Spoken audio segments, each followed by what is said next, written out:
La mayor estafa en la historia de la humanidad. ¿Alguna vez has escuchado la frase el dinero no crece en los árboles? Seguramente lo has hecho.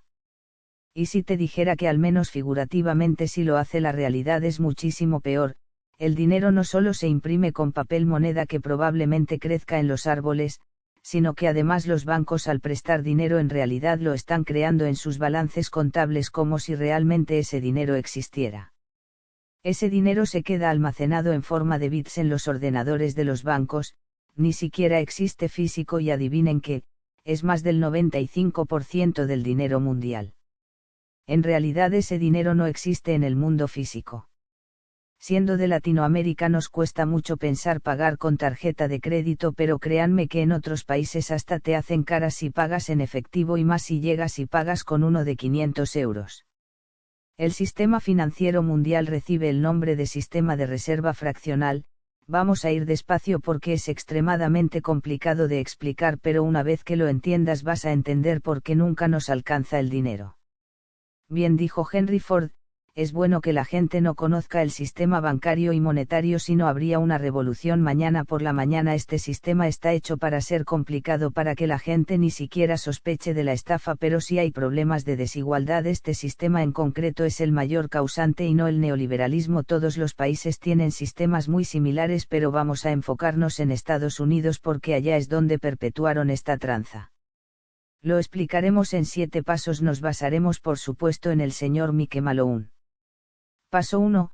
El gobierno crea pagarés. Como ya hemos visto en muchos vídeos, los gobiernos prometen cosas gratis a los ciudadanos y tontería y media que van a cumplir a medias o no van a cumplir.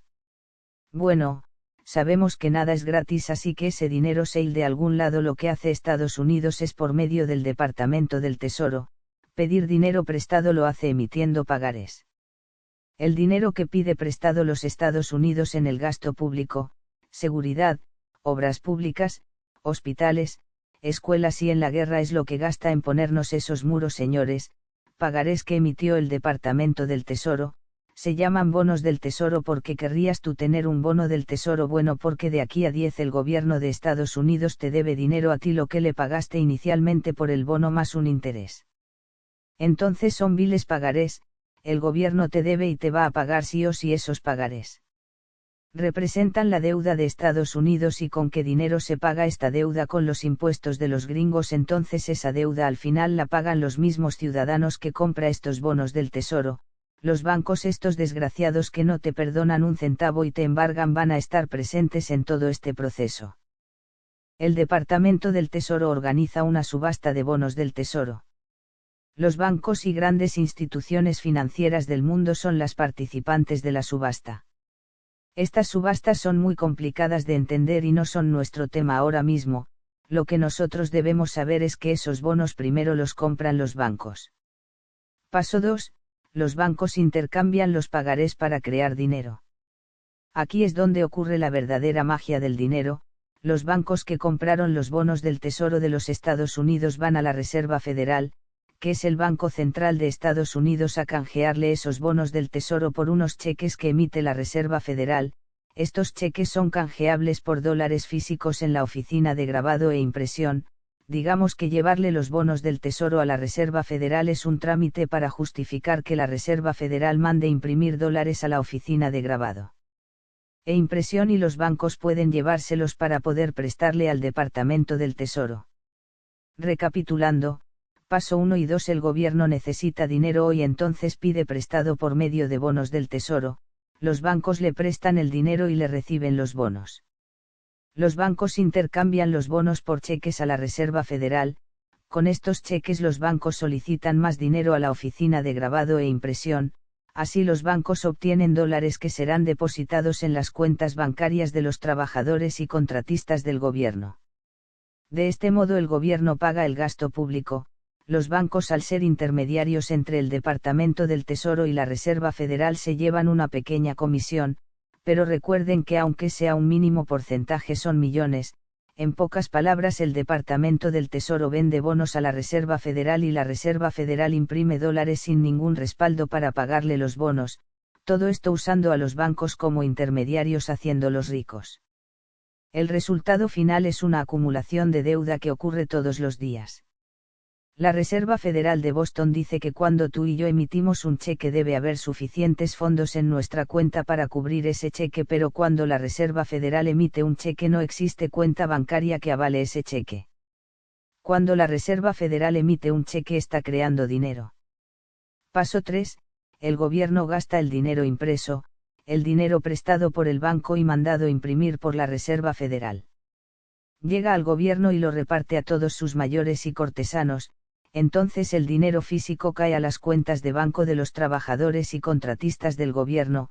Obviamente mucho de este dinero es depositado a prestanombres, empresas fantasmas y cosas así, pero en Estados Unidos son mucho más discretos. Bueno, en fin, aquí hay un detalle y sumamente importante. Quienes hemos ido a sacar una cuenta de banco sabemos que te hacen firmar un buen montón de papeles y a veces hasta firmas digitales y escaneos de huellas digitales, datos biométricos, etc. Con todo eso tú estás autorizando dos cosas: que el gobierno está auditando tus cuentas para ver que no laves dinero y te puedan mandar un requerimiento, y más importante, le estás dando al banco el control total o casi total de tu dinero, para que ellos lo presten y lo apuesten en cualquier mercado o tranza que ellos quieran. Paso 4. Los bancos multiplican el dinero. Aquí es donde entra la magia del sistema de reserva fraccional. En inglés, se traduciría algo así como préstamos de reserva fraccional. Es tal cual dice: hacen préstamos de tu dinero y reservan una pequeña fracción. A esta fracción se le conoce como coeficiente de caja. Para fines didácticos usaremos un 10%, es simple. Supongamos que tienes una beca y el gobierno te deposita $100 así nomás, porque eres muy guapo o guapa. Cuando estos $100 caen en las manos de tu banco, ellos guardan el 10%, o sea $10, los otros 90 los prestan a alguien que quiera sacar una moto, por ejemplo. Esos 90 para pagar la moto irán a otro banco a ser depositados y este banco tomará el 10% para prestarlos de nuevo, entonces presta 81 y guarda 9. Este proceso se repite una y otra vez hasta que los $100 iniciales de la beca terminan siendo 1000 en crédito ya repartidos en muchas cuentas de muchas otras personas. En total esos 100 crearon $900 a crédito en toda la economía, 900 que ni siquiera existían en papel, solo son bits en las computadoras de los bancos. En todo este proceso los bancos crearon muchísimo dinero ficticio y embargaron gente por no pagar, simplemente un negociazo. Ahora, después de la crisis de 2008 a 2009, en el Acuerdo de Basilea III se sugirió a los bancos un coeficiente de caja del 15%, pero los bancos en realidad operan con lo que les da la gana. Existen algunos descarados que operan con un coeficiente de caja del 0%, quiere decir que pueden hacer uso de todo tu dinero para hacer lo que ellos quieran, citando a la Reserva Federal. Los bancos comerciales crean dinero de chequera cada vez que otorgan un préstamo, simplemente agregando nuevos dólares de depósito en cuentas en sus libros a cambio del pagaré de un prestatario. Suena complicado, pero en realidad quiere decir que el banco, cuando presta dinero, escribe que lo tiene en su contabilidad, hace un pagaré y la persona lo firma. Este sería el préstamo en realidad.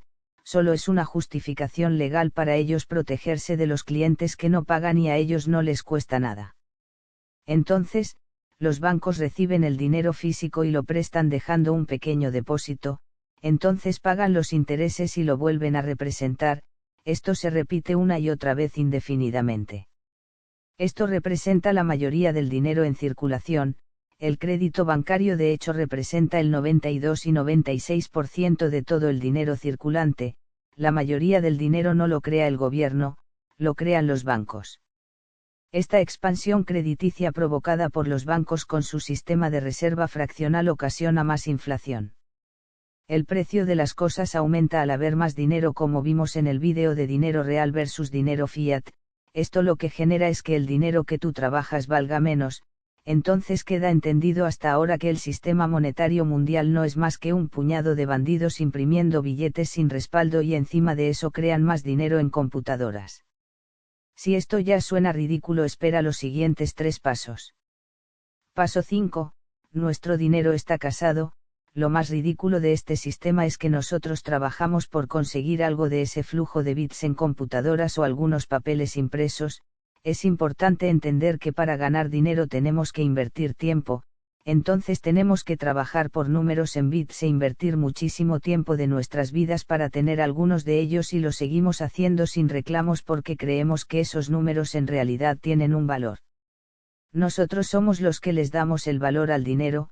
Aquí viene lo peor de todo este asunto, una parte de esos números literalmente nos la roban legalmente justificando que es por un bien común, en otras palabras nos cobran impuestos por trabajar, estos impuestos van a la IRC, Servicio de Ingresos Internos, ellos mandan los impuestos al Departamento del Tesoro, recordemos que el departamento es el que pidió dinero prestado inicialmente y finalmente los impuestos, son utilizados para pagar la deuda inicial más el interés, la deuda de los bonos del Tesoro emitidos por el Departamento del Tesoro. ¿Y quién tiene estos bonos del Tesoro? La Reserva Federal, y a la Reserva Federal no le costó absolutamente nada recibir el pago más el interés que costó inicialmente imprimir sus billetes. Ellos simplemente imprimieron ese dinero por medio de un trámite, ellos a cambio recibieron los bonos del Tesoro por esos billetes y al final reciben el pago de esos billetes del esfuerzo de toda la población por medio de impuestos. Un dato muy importante, cuando se creó la Reserva Federal en 1913 se creó el impuesto sobre la renta, que es el impuesto que pagas literalmente por el dinero que ganas. Pagas por trabajar y lo más interesante es que un buen porcentaje de los impuestos no se irán a escuelas u hospitales sino a pagar la deuda, pero, ¿y si mejor pagamos la deuda y ya con eso resolvemos todo? Paso 6, la paradoja del techo de la deuda. Ahora sabemos que para crear billetes el Departamento del Tesoro tiene que pedírselos prestados a los bancos a cambio de bonos del Tesoro. Esos bonos van a la Reserva Federal y ellos autorizan llevar los dólares a los bancos para que el gobierno pueda tener esos billetes, pero recordemos que los bonos son un pagaré y tienen una tasa de interés. Supongamos que tenemos el primer dólar existente en el mundo para que la Reserva Federal pudiera imprimirlo. El Departamento del Tesoro tuvo que emitir un bono. Supongamos que el Departamento del Tesoro le tiene que pagar a la Reserva Federal $2 por prestarle el primer dólar, pero si solo existe un dólar, ¿cómo va a pagar ese dólar más el segundo de interés? Bien fácil, pides otro prestado para pagar el inicial más el interés, pero ahora te quedarías a deber $2. Pides 2 para pagar pero ahora debes 4, esa es la mayor paradoja del sistema. La deuda, nunca podrá ser pagada hipotéticamente. Si se pagara toda la deuda faltaría pagar el interés porque ni siquiera existen tantos dólares para pagar. Lo mismo ocurre con los bancos, como ellos crean este dinero en bits, ellos saben que en términos globales siempre tendrán su cartera vencida a los clientes y en toda la economía en términos globales. Aunque todos hicieran el esfuerzo por pagar, simplemente no podrían porque hay más deuda que dinero. Entonces, ¿qué pasaría si el gobierno deja de pedir prestado? Los pagos que tienen que hacer por los bonos del Tesoro se cancelarían. No tienen que seguir pagando por esos bonos, entonces te seguirían cobrando impuestos para pagar hasta que se acabara por completo el dinero. En la economía seguirían debiendo y al no haber dinero se crearía el efecto contrario de la inflación, una deflación. Todo cada vez está más barato y por eso la gente guarda su dinero. Con tan poco dinero la economía se dejaría de mover, la gente no querría gastar ni pagar sus impuestos y provocaría un colapso económico global. De golpe la compra y venta de mercancías frenan, ya vimos cómo se pusieron a imprimir más billetes como locos para contrarrestar este efecto. Obviamente no les conviene bajo ninguna circunstancia que se deje de imprimir dinero, eso sería el colapso del sistema. Existe algo llamado el techo de la deuda. Los políticos gringos siempre hacen grilla y se ponen a discutir si hay que pagar las deudas o subir el techo de la deuda. Moralmente suena correcto pagar las deudas, así que la gente está de acuerdo, pero en realidad ni entendemos bien qué significa pagar esa deuda ni tampoco muchos políticos, los menos jefes se entienden perfectamente que eso es imposible y solo lo politizan. Al final tanto demócratas como republicanos no quieren que el sistema caiga en sus administraciones, simplemente quieren endeudarse lo más posible para hacer más obras públicas, entonces tienen que subir el techo de la deuda. A fin de cuentas a lo mucho estarán 8 años. A Trump nada más le tocaron 4, los fundadores de Estados Unidos sabían lo peligroso que era esto después de independizarse de los británicos que les impusieron un sistema similar, establecieron el oro y la plata como monedas solo porque no se puede imprimir. Hoy en día tenemos que pagar por un sistema monetario y tenemos que pagar por trabajar para un montón de gente que no hacen prácticamente nada, o sea, los políticos, sí, también los de izquierda. Este sistema es sumamente perverso. Es difícil de entender una base de deuda que jamás será pagada, deprecia el valor de tu dinero y encima te cobra impuestos. Obviamente este sistema no nos conviene para nada a nosotros, es el mayor fraude de la historia de la humanidad. Pero ¿esto a quién le beneficia en realidad? Paso 7. El sistema monetario tiene dueños, más específicamente accionistas, y son el tipo de accionista que posee un porcentaje de la compañía y un porcentaje de las utilidades, no de los que compran acciones. Son los propietarios de la Reserva Federal. Entonces la Reserva Federal ni es reserva ni es federal, todavía es más federal. Federal Express, los accionistas de la Reserva Federal reciben un dividendo anual del 6%. ¿Y quiénes son estas personas? Como sabemos, la Reserva Federal fue creada en 1913. Como ha habido tantas fusiones y adquisiciones de bancos a lo largo de la historia, hoy en día es imposible rastrearlos. Ese es uno de los secretos mejor guardados del mundo, pero es evidente quiénes son los principales sospechosos, los propietarios de los bancos que en los pasos 1 y 2 se llevan a los bancos que le prestan dinero al Departamento del Tesoro. Obviamente serán los más beneficiados en todo esto y obviamente han de ser los que más subastas ganan. Son varios bancos transnacionales, pero tienen que fingir competencia para que todo se vea creíble. No se sientan mal si no lo entienden, a la primera está pensando para que nadie lo entienda, y lógicamente ignoramos muchos detalles. El economista John Maynard Keynes escribió por este medio que el gobierno puede secreta y desapercibidamente confiscar la riqueza de la gente y ningún hombre en 1.000.000 detectará el robo. Este vídeo quizás sea el más importante del canal, así que repásenlo cuantas veces quieran. Aquí tienen el resumen de los 7 pasos. Paso 1. El gobierno crea pagarés glorificados con el nombre de bonos del tesoro para pagar el gasto público y los suba hasta los grandes bancos. Para todos los bancos les cambian los bonos del tesoro a la Reserva Federal y ellos les dan un cheque con el que van a la oficina de gravados, imprime de los billetes verdes que irán a los bancos nuevecitos a las cuentas del Departamento del Tesoro. Recordemos que todo esto genera deuda. Paso 3. El gobierno gasta los billetes en obras públicas, educación, salud y guerra y en muchas otras cosas sin sentido, más en eso, entonces ese dinero físico llega a las cuentas bancarias, los burócratas y empleados del gobierno. Paso 4.